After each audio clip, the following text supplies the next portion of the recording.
ಅಷ್ಟೇ ಗೃಹ ಸಚಿವರು ಮಾತನಾಡ್ತಾ ಇದ್ರು 7 ಜನ ಜೈಲು ಸಿಬ್ಬಂದಿಯನ್ನ ಅಮಾನತು ಮಾಡಿದ್ದೀವಿ, ಇನ್ನೂ ಕೂಡ ಕ್ರಮ ತಗೊಳ್ತೀವಿ, ವರದಿಯನ್ನ ಕೇಳಿದ್ದೀವಿ ಅಂತ. ಇದರ ಬಗ್ಗೆ ನಾನು ಚರ್ಚೆನ ಮುಂದುವರಿಸ್ತೀನಿ ನಮ್ಮ ಉಮೇಶ್ ಸರ್ ಜೊತೆನಲ್ಲಿ. ಎಸ್ ಉಮೇಶ್ ಸರ್, ಈಗ ಒಂದು ಸುದ್ದಿ ಪ್ರಸಾರ ಆಯಿತು, ಅದೆಲ್ಲ ಇಂಪ್ಯಾಕ್ಟ್ ಆಯಿತು, ಎಲ್ಲ ಗೊತ್ತಾಯಿತು, ಓಕೆ ಫೈನ್. ಈಗ 7 ಜನರನ್ನ ನಾವು ಸಸ್ಪೆಂಡ್ ಮಾಡಿದ್ದೀವಿ ಅಂತ ಕೂಡ ಲಿಸ್ಟ್ ಕೊಟ್ಟರು ಹೋಮ್ ಮಿನಿಸ್ಟರ್. ವ್ಯವಸ್ಥೆ ಸರಿ ಹೋಗುತ್ತೆ ಅಂತೀರಾ ಇದರಿಂದ? ಇರೋರೆಲ್ಲ 6 ಜನದಲ್ಲಿ 3 ಜನ ಹಿಂಗೆ ಸಸ್ಪೆಂಡ್ ಆಗೋಗ್ಬಿಟ್ರೆ ಮೊದಲೇ ಶಾರ್ಟೇಜು, ಸಿಕ್ಕಾಬಟ್ಟೆ ಶಾರ್ಟೇಜ್ ಇದೆ ನಮ್ಮಲ್ಲಿ, ಎಲ್ಲಾದ್ರಲ್ಲೂ ಇದೆ ಇಲಾಖೆನಲ್ಲಿ.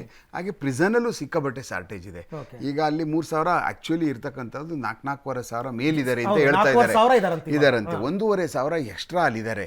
ಆ ಕಾರಣಕ್ಕೆ ಏನಾಗುತ್ತೆ, ರಾತ್ರಿ ಹೊತ್ತು ಬಹಳ ಕಮ್ಮಿ ಸಂಖ್ಯೆನಲ್ಲಿ ಇರ್ತಕ್ಕಂಥ ಜೈಲ್ ಸಿಬ್ಬಂದಿ ಇರ್ತಾರೆ, ಡೇನಲ್ಲೂ ಅಷ್ಟೇ ಕಮ್ಮಿ ಸಿಬ್ಬಂದಿ ಇರ್ತಾರೆ. ಆಮೇಲೆ ಒಳಗಡೆ ನಮ್ಗೆ ಏನಪ್ಪಾ ಇಷ್ಟೊಂದು ಚಿಕ್ಕ compound is very big compound. ಆಮೇಲೆ ಖಾಲಿ ಜಾಗ ಸಿಕ್ಕಾಬಟ್ಟೆ ಇದೆ. ಆಮೇಲೆ ಒಳಗಡೆ ನಾವು ಸರ್ಚ್ಗೆಲ್ಲ ಹೋದಾಗ ಏನ್ ಮಾಡ್ತಾರೆ ಅಂದ್ರೆ ಬಾಳೆ ಗಿಡಗಳು ಅದು ಇದು ಮರಗಳೆಲ್ಲ ಬೆಳೆಸಿ ಮರದ ನತ್ತಿ ಕಟ್ಬಿಟ್ಟಿರ್ತಾರೆ, ತಗೊಂಡು ದಾರ ಕಟ್ಬಿಟ್ಟು, ಹೌದು ದಾರ ಕಟ್ಬಿಟ್ಟು ಕೆಳಗಡೆ ಎಲ್ಲೋ ಸಿಕ್ಬಿಟ್ಟು ಮೇಲ್ಗಡೆ ನೇತಾಡ್ತಾ ಇರ್ತದೆ. ನಾವು ಹೋಗೋರ್ಗು ಪ್ಲಾಸ್ಟಿಕ್ ಪೇಪರ್ ಹಾಕ್ಬಿಡ್ತಾರೆ, ರೇಡ್ ಮಾಡಿದಾಗ ಅದಕ್ಕೆ ಏನು ಸಿಗದೇ ಇಲ್ಲ, ಎಳೆದ್ಬಿಟ್ಟು ಟಕ್ ಅಂತ ಮೇಲ್ ಬಿಟ್ಬಿಟ್ಟಿರ್ತಾರೆ. ನೀವು ಪ್ರತಿ ಒಂದು ಹುಡುಕು. ಆಮೇಲೆ ಬಾಳೆ ಗಿಡ ಇದ್ರೆ ಆ ಬಾಳೆ ಗಿಡನ ಸೆಂಟ್ರಿಗೆ ಸೀಳ್ಬಿಡ್ತಾರೆ, ಓಪನ್ ಮಾಡ್ಬಿಟ್ಟು ಅದ್ರ ಒಳಗಡೆ ತುರುಕ್ಬಿಡ್ತಾರೆ, ಮೊಬೈಲ್ ಪ್ಲಾಸ್ಟಿಕ್ ಪೇಪರ್ ಹಾಕ್ಬಿಟ್ಟು ಬಂದಾದ್ಮೇಲೆ ಈ ಕಡೆಗೆ ಎತ್ಕೊಳ್ತಾರೆ. ಆಮೇಲೆ ಟಾಯ್ಲೆಟ್ಗಳು ಒಳಗಡೆಗೆ ಫ್ಲೆಶ್ ಮಾಡ್ಬಿಡ್ತಾರೆ ಪ್ಲಾಸ್ಟಿಕ್ ಕಟ್ಬಿಟ್ಟು ದಾರ. ಆಮೇಲೆ ಅದನ್ನ ಆಚೆ ಬೇರೆ ತಗೊಳ್ಳೋಕೆ ದಾರಿ ಮಾಡ್ಕೊಳ್ಳಿ. ಹೌದೌದೌದು, ನಿಮ್ಗೆ ಎಲ್ಲೂ. ಆಮೇಲೆ ಸಿಮ್ ಕಾರ್ಡ್ಗಳಿಗೂ ಅಷ್ಟೇನೆ ಅದೇ ತರ. ಭೂಮಿ ಇದೆ, ಖಾಲಿ ಜಾಗ ಇದೆ, ಊತಾಕ್ಬಿಡ್ತಾರೆ ಒಳಗಡೆ ಬಗ್ದ್ಬಿಟ್ಟು. ತೋಟ ಇದೆ ಆ ಕಡೆ ಸೈಡ್, ಹಿಂಭಾಗದೆಲ್ಲ ಖಾಲಿ ಜಾಗಗಳು ತುಂಬಾ ಇದಾವೆ. ಅಲ್ಲಿ ಎಲ್ಲಾ ಕಡೆ ಏನು ಸಿಮೆಂಟ್ ಮಾಡ್ಲಿಲ್ವಲ್ಲ, ತುಂಬಾ ಖಾಲಿ ಜಾಗ ಇದೆ. ಅಲ್ಲೆಲ್ಲ ಭೂಮಿ ಒಳಗಡೆ ಬಕ್ಕಬಿಟ್ಟು ಟಕ್ ಟಕ್ ಮುಚ್ಚಿಬಿಟ್ಟು ಇದು ಮಾಡ್ಬಿಡ್ತಾರೆ. ನಿಮ್ಗೆ ಏನ್ ಸಿಕ್ಕಿದ್ರು ಏನ್ ಹುಡುಕಿದ್ರು, ಇನ್ಕ್ಲೂಡಿಂಗ್ ಸಣ್ಣ ಸಣ್ಣ ಏನಾದ್ರು ಇದ್ರು ಅವ್ರು ಇಟ್ಕೊಂಡಿದ್ರು ಸಿಗಲ್ಲ. ಆಮೇಲೆ ಚಾರ್ಜರ್ಗಳು ಹಂಗೆ ಊತಾಕ್ಬಿಡ್ತಾರೆ, ಒಂದು ಚಾರ್ಜರ್ಗಳು ಸಿಗೋದಿಲ್ಲ. ನೀವೇನ್ ಮಾಡಿದ್ರು ನೀವು ಅಲ್ಲಿಂದ ಜೈಲಿಗೆ ಬಂದಿದ್ದೀವಿ ಅಂತ ಅಂದ ತಕ್ಷಣನೇ ಜೈಲಿಂದ ಒಳಗಡೆ ಬಂದು ಎಲ್ಲ ಬೇರೆ ಕಡೆ ಹೋಗ್ಬೇಕಾದಾಗ 5 ನಿಮಿಷ ಸಾಕು, ಅವ್ರು 3 ನಿಮಿಷ ಸಾಕು, ಎಲ್ಲನೂ ಮೊದಲೇ ಜಾಗ ಮಾಡ್ಕೊಬಿಟ್ಟಿರ್ತಾರೆ. ಈ ರೌಡಿ ಶೀಟರ್ಗಳು ಅದ್ರಲ್ಲೂ ಸ್ವಲ್ಪ ದೊಡ್ಡ ದೊಡ್ಡ ರೌಡಿ ಅಂತ ಅನಿಸ್ಕೊಂಡು ಅವ್ರು ಜೈಲಿಗೆ ಬಂದ್ರೆ ಅವ್ರದ್ದು ಸ್ವಲ್ಪ ಹವಾ ಅಲ್ಲೂ ಮೇಂಟೈನ್ ಮಾಡ್ತಾರ ಸರ್? ಅಲ್ಲ, ಸ್ವಲ್ಪ ಅಲ್ಲ, ಅಲ್ಲಿ ಆಕ್ಚುಲಿ ಬಂದು ತುಂಬಾ ಜಾಸ್ತಿ ಮಾಡ್ತಾರೆ. ಅವ್ರ ಬಟ್ಟೆ ಅವರೇ ಕೊಡ್ತಾರೆ. ಅಂಡರ್ ಟ್ರಯಲ್ ಪ್ರಿಸನರ್ ಬೇರೆಯವ್ರು ಇರ್ತಾರೆ ನೋಡಿ, ಇವ್ರು ಏನಿಲ್ಲ, ಇವ್ರು ಇನ್ಕ್ಲೂಡಿಂಗ್ ಐರನ್ ಇಂದ ಹಿಡಿದು ಅವ್ರಿಗೆ ತಲೆಗೆ ಎಣ್ಣೆ ಹಾಕಿ ಮಸಾಜ್ ಮಾಡ್ಕೊಡುವುದರಿಂದ ಹಿಡಿದು ಎಲ್ಲ ಅವರೇ ಇವ್ರಿಗೆ ಸೇವೆ ಮಾಡಿಸ್ಕೊಳ್ತಾರೆ.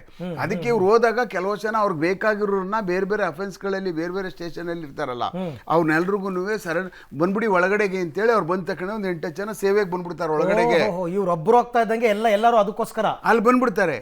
ಆವಾಗ ಅವ್ರಿಗೆ ಸ್ನಾನ ಮಾಡಿಸೋದು, ಅವ್ರ ಬಟ್ಟೆ ಹೋಗಿ ಕೊಡೋದು, ಇದೆಲ್ಲ ಮಾಡ್ತಕ್ಕಂಥ ಕೆಲಸ ಅಲ್ಲಿದೆ. ಅದನ್ನ ಬೇಡ ಅಂತ ಅನ್ನೋಕ್ಕಾಗೋದೇ ಇಲ್ಲ. ಆಮೇಲೆ ಇದಕ್ಕೆ ಈ ದರ್ಶನ್ ವಿಚಾರದಲ್ಲಿ ಇಷ್ಟೆಲ್ಲ ಫೆಸಿಲಿಟಿ ಕೊಟ್ಟಿರೋ ವಿಚಾರ ಹೊಸದೇನೂ ಅಲ್ಲ. ಈ ಶಶಿಕಲಾ, ಜಯಲಲಿತಾ ಅವ್ರ ಆಪ್ತೆ ಶಶಿಕಲಾ ಇದ್ದಾಗ್ಲೂ ಹೀಗೆಲ್ಲ ಆಗಿತ್ತು. ಕರೀಂಲಾಲಾ ಇದ್ದಂತ ಕಾಲದಲ್ಲಂತೂ ಒಳಗಡೆ ಒಂದು ಪ್ಯಾಲೇಸೇ ಮಾಡ್ಕೊಬಿಟ್ಟಿದ್ದಲ್ವಾ. ಏನೇನ್ ಬೇಕು ಏನೇನ್ ಬೇಡ, ಫ್ರಿಜ್ಜು, AC ಪಾಸಿ ಎಲ್ಲ ಮಾಡ್ಕೊಂಡು ಇಟ್ಕೊಬಿಟ್ಟಿದ್ದು ಒಳಗಡೆಗೆ. ಹಂಗೆ ಇದೇನು ಹೊಸದೇನಲ್ಲ. ಜೈಲೊಳಗಡೆ ಇದು ನಿರಂತರವಾಗಿ ನಡೀತದೆ. ಇವರಿದ್ರು ನಡೀತದೆ, ಇನ್ನೊಬ್ರು ಬಂದ್ರು ನಡೆದೇ ನಡೀತದೆ. ಬಟ್ ಏನಾಗುತ್ತೆ, ಸಾರ್ವಜನಿಕವಾಗಿ ಈ ತರ ಆಚೆ ಬಂದು ಒಂದು ಅಸ್ಥಿರತೆ ಏನು ಕಾಡಬಾರ್ದು ಸಮಾಜದಲ್ಲಿ. ಜೈಲ್ ಅಂದ್ರೆ ನಾವೇನೋ ಅನ್ಕೊಬಿಟ್ಟಿರ್ತಾರೆ, ಒಳಗೋದ್ರೆ ಎಲ್ಲ ಅದು ಪರಿವರ್ತನೆ ಆಗ್ಬಿಟ್ಟು ಈಚೆ ಬಂದ್ಬಿಡ್ತಾನೆ ಅಂತ. ಅಲ್ಲಿ ಅವರೆಲ್ಲ ಮಾಸ್ಟರ್ ಡಿಗ್ರಿ ತಗೊಂಡು ಈಚೆ ಬರ್ತಾರೆ. ಯಾವ್ಯಾವ ಅಫೆನ್ಸ್ ಮಾಡಿದ್ರೆ ಏನೇನು, ಯಾವ್ದು ಮಾಡಬೇಕು ಯಾವ್ದು ಮಾಡಬಾರ್ದು, ಮಾಡಿದ್ರೆ ಯಾವ ತರ ಮಾಡಬೇಕು ಅನ್ನುವಂತ ಸರ್ಟಿಫಿಕೇಟ್ ಇಟ್ಕೊಂಡು ಆಚೆ ಬರ್ತಾರೆ. ಕೇಳಿದೆ ಸರ್, ನಾನು ಕೇಳ್ಪಟ್ಟೆ, ಈ ಅಲ್ಲೇನೋ ಒಂದು ಚಿಕ್ಕ ಕಿರಾಣಿ ಅಂಗಡಿ ತರ ಇರುತ್ತೆ, ಅಲ್ಲಿ ಸಿಗರೇಟ್ ಎಲ್ಲ ಮಾರ್ತಾರೆ, ಪರ್ಚೇಸ್ ಮಾಡಬಹುದು ಅಂತೆಲ್ಲ. ಹೌದೌದು, ಒಳಗಡೆ ಒಂದು ದೊಡ್ಡ ಸ್ಟೋರೇ ಇದೆ. ನಿಮ್ಗೆ ಹೋಗ್ತಕ್ಕಂಥ ಹಣ ನೀವು ಡಿಪಾಸಿಟ್ ಆಗ್ತದೆ, ಇಷ್ಟು ದುಡ್ಡು ಅಂತ ಅಂದ್ಬಿಟ್ಟು ಅಂತ. ಅಂದ್ರೆ ನೀವೇನು ಲಕ್ಷಾನ್ಗಟ್ಲೆ ತಗೊಂಡು ಹೋಗೋದಲ್ಲ, ಮಿನಿಮಮ್ ಇಷ್ಟು ದುಡ್ಡು ಅಂತ ತಗೋಬೇಕಾಗ್ತದೆ. ತಗೊಂಡೋದ ತಗೊಂಡ ಅಲ್ಲಿ ದುಡ್ಡು ರಿಸೀವ್ ಮಾಡ್ಕೊಂಡಾದ್ಮೇಲೆ ನಿಮ್ಗೊಂದು ಕೂಪನ್ಗಳು ಕೊಡ್ತಾರೆ. ಆ ಕೂಪನ್ಗಳು ತಗೊಂಡೋಗಿ ಕೊಟ್ಬಿಟ್ಟು ಪೇಸ್ಟ್ಗಳು, ಆಮೇಲೆ ಬೀಡಿ, ಸಿಗರೇಟ್ಗಳು, ಆಮೇಲೆ ಸಣ್ಣ ಸಣ್ಣ ತಿಂಡಿಗಳು, ಈ ತರದವೆಲ್ಲ ಒಳಗಡೆ ಸ್ಟೋರಲ್ಲಿ ಎಲ್ಲಾ ತರುವ ಕುರ್ಕುರೆ, ಎಲ್ಲಾ ತರವಾದಂತ ತಿಂಡಿಗಳು ಸಿಗ್ತಾವ ನಿಮ್ಗಳ ಒಳಗಡೆ. ಅದಕ್ಕೆ ಬೇಡ ಅಂತ ಅನ್ನುವಂಥದ್ದು ಅವಕಾಶನೂ ಇಲ್ಲ. ಯಾಕೆಂದ್ರೆ ಹ್ಯೂಮನ್ ರೈಟ್ಸ್ನವ್ರ ಬಹಳ ಗಟ್ಟಿ ಮಾಡಿಬಿಟ್ಟಿದ್ದಾರೆ, ಬಹಳ ಸಿಕ್ಕಾಬಟ್ಟೆ ಅವ್ರನ್ನ ಬಿಗಿಯಾಗಿ ಹಿಡಿದಿದ್ದಾರೆ ಹ್ಯೂಮನ್ ರೈಟ್ಸ್ನವ್ರು. ಅಲ್ಲ, ನಾನೇನ್ ಅನ್ಕೊಂಡೆ ಅಂತಂದ್ರೆ, ಈಗ ಯಾರಿಗೋ ಹೊರಗಡೆಯಿಂದ ಒಳಗಡೆ ಹೋಗ್ತಕ್ಕಂಥ ಒಬ್ಬ ವ್ಯಕ್ತಿಗೆ, ಆರೋಪಿಗೆ ವಿಪರೀತ ಚಟ ಇರುತ್ತೆ, ಚೈನ್ ಸ್ಮೋಕರು ಅಥವಾ ಕುಡಿತದ ಚಟ ಇರುತ್ತೆ ಅಂತ ಅನ್ಕೊಳ್ಳ.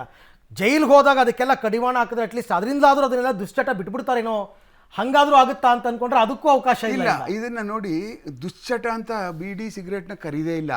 ಅಲ್ಲೇನಾದ್ರೂ ಅವ್ರಿಗೇನಾರ ಕೊಡ್ಲಿಲ್ಲ ಅಂದ್ರೆ ಜೈಲ್ ಗೋಡೆಗಳನ್ನ ಕಿತ್ತಾಕ್ಬಿಡ್ತಾರೆ. ಯಾಕೆಂದ್ರೆ 90% ಬರೀ ಅದೇ ಬೀಡಿ ಸಿಗರೇಟ್ ಜನನೇ ಇರ್ತಾರೆ ಒಳಗಡೆ. ಆ ಹ್ಯಾಬಿಟಿ ಒಳಗಡೆ ಅವ್ರು ಬಿಟ್ಟು ಬದುಕೋಕೆ ಆಗಲ್ಲ ಅವರು ಆ ಮಟ್ಟದಲ್ಲಿ. ರೈಟ್. ಜೈಲೇ ರನ್ ಮಾಡೋಕೆ ಆಗೋದಿಲ್ಲ ನೀವು ಬೀಡಿ ಸಿಗರೇಟ್ ಒಳಗಡೆ ಕಂಟ್ರೋಲ್ ಮಾಡಿಬಿಟ್ರೆ. ನೀವು ಯಾವ ಸರ್ಕಾರ ಮಿಲ್ಟ್ರಿ ಹೋಗ್ಬೇಕಾಯ್ತದ ಅವ್ನು ಕಂಟ್ರೋಲ್ ಮಾಡೋಕ್ಕೆ. ಏನೇನು ಕೆಲವಷ್ಟು ಹ್ಯಾಬಿಟ್ಗಳಿದಾವೋ ಅದ್ರ ಪ್ರಕಾರ ನಡ್ಕೊಳ್ಳೇಬೇಕಾಗುತ್ತೆ. ಅಪಾರ್ಟ್ ಫ್ರಮ್ ಡ್ರಿಂಕ್ಸು ಮತ್ತು ಆ ಸಂಬಂಧಪಟ್ಟಂಥವು ಅವು ಹೇಗೋ ಅದು ಎಲ್ಲಿಂದ ಬರ್ತಾವೋ ಅದು ಬೇರೆ ವಿಚಾರ, ಅದು ಬೇರೆ. ಬಟ್ ಇವಂತೂ ಅವ್ರಿಗೇನು ಅವಶ್ಯಕತೆ ಇರ್ತದಿಲ್ಲ beedi so cigarette. Totally overall ನೀವು ಹೇಳ್ತಾ ಇರೋದು ನಟ ದರ್ಶನ್ಗೆ ಅಂತಾನೆ ಮಾಡಿರ್ತಕ್ಕಂಥ ಫೆಸಿಲಿಟಿ ಏನಲ್ಲ, ಮೊದಲಿಂದಲೂ ಇವೆಲ್ಲ ಇದೆ, ಮೊದಲಿಂದನೂ ಇದೆ. ಇದು ಅಲ್ಲಿ ಒಳಗಡೆ ಸಿಗುತ್ತೆ. ಅದು ಚಟಗಳನ್ನ ಯಾವ ಕಾರಣಕ್ಕೂ ನಿಲ್ಲಿಸ್ಬಿಟ್ಟು ನಾವು ಅವ್ರನ್ನ ಬಿಡಿಸ್ಬಿಡ್ತೀವಿ, ಒಳ್ಳೆಯವ್ರು ಮಾಡ್ಬಿಟ್ಟು ಸಾಧು ಸಂತನ್ ಮಾಡಿ ಆಚೆ ಕಳಿಸ್ಕೊಟ್ಬಿಡ್ತೀವಿ, ಒಳಗಡೆ ಆಚೆ ಬಂದು ಬಂಗಿ ಹೊಡ್ಕೊಳ್ರೆ ಹಂಗೆಲ್ಲ ಇಲ್ಲ ಅಲ್ಲಿ. ಫೇರ್ ಎನ್ಕ್ವೈರಿ ಏನಾದ್ರು ಆಗುತ್ತೆ ಅನ್ನೋ ವಿಶ್ವಾಸ ಇದೆಯಾ ಸರ್ ಈ ಪ್ರಕರಣದಲ್ಲಿ? ನೋಡಿ, ಈ ಥರ ಆಚೆ ಬಂದು ಕೂತ್ಕೊಂಡು ಈ ಥರ ನಟೋರಿಯಸ್ ರೌಡಿಗಳ ಗ್ಯಾಂಗ್ಗಳು ಜೊತೆಯಲ್ಲಿ ಬೆರೆತ್ಕೊಂಡಿರುವಂಥದ್ದು ಸಾಮಾಜಿಕವಾಗಿ ಏನಾಗ್ತದೆ, ಇಂಥ ಮನುಷ್ಯನ ಜೊತೆ ಈಗಲೇ ಕೂತ್ಕೊಂಡಿರ್ಬೇಕಾದಾಗ ಇನ್ನು ಚಾರ್ಜ್ ಶೀಟ್ ಹಾಕಿ ಕೇಸ್ ಅದು ಹೊರಗಡೆ ಹೋಗಿ ಸಾಕ್ಷಿಗಳನ್ನ ಕೋರ್ಟಲ್ಲಿ ಹೋಗಿ ಹೇಳೋಕಾಯ್ತದೆ. ನಾಳೆ ಯಾರ ಎದ್ಗಿದ್ರಿಸ್ಬಿಟ್ರೆ ಇವ್ರು ಬೆಳಗ್ಗೆ ರಾತ್ರಿ ಅಂದ್ರೆ ಇಲ್ಲಿ ಜೈಲಲ್ಲಿ ವಿಲ್ಸನ್ ಗಾರ್ಡನ್ ನಾಗ ದರ್ಶನ್ ಫ್ರೆಂಡ್, ದರ್ಶನ್ ಫ್ರೆಂಡ್ ಯಾವನ್ ಬಂದು ನಾಳೆ ಇದನ್ನ ಹೇಳ್ತಾನೆ, ಸಾಕ್ಷಿ ಹೇಳ್ತಾನೆ, ಹುಷಾರು ಕೋರ್ಟ್ಗೆ ಹೋಗಿ ಏನಾರ ಅಲ್ಲಿದೆ ಪಾಯಿಂಟ್. ಅದು ಪಾಯಿಂಟ್ ಆಕ್ಚುಲಿ. ಈ ತರದ್ದು ಬಹಳ ಎದುರು ಬಿಡ್ತಾರೆ ಜನ. Anyway Nagesh sir, thank you, ನಮ್ಮ ಜೊತೆ ತಿಳಿಸ್ಕೊಟ್ರಿ, ಧನ್ಯವಾದ. ನೋಡಿ ಇರೋ ವಿಚಾರ ಇದು ಸತ್ಯ. ಅಂಗೈ ಹುಣ್ಣಿಗೆ ಕನ್ನಡಿ ಬೇಡ ಅಂತಾರಲ್ಲ, ಇವೆಲ್ಲ ಏನು ಹೊಸದೇನು ಅಲ್ಲ, ದರ್ಶನ್ಗೋಸ್ಕರ ಅಂತ ಅಲ್ಲ, ಈ ಹಿಂದೆನೂ ನಡ್ಕೊಂಬಂದಿತ್ತು, ದರ್ಶನ್ಗೂ ಅದು ಮುಂದುವರೆದಿದೆ ಅಷ್ಟೇ ವಿಚಾರ ಅಂತ ನಿವೃತ್ತ ಅಧಿಕಾರಿಗಳೇ ಹೇಳ್ತಾರೆ ಅಂದಮೇಲೆ ಸರ್ಕಾರಗಳು ಏನು ಮಾಡ್ತಾ ಇದೆ ಪ್ರಶ್ನೆ ಅಲ್ವಾ? ನೋಡೋಣ.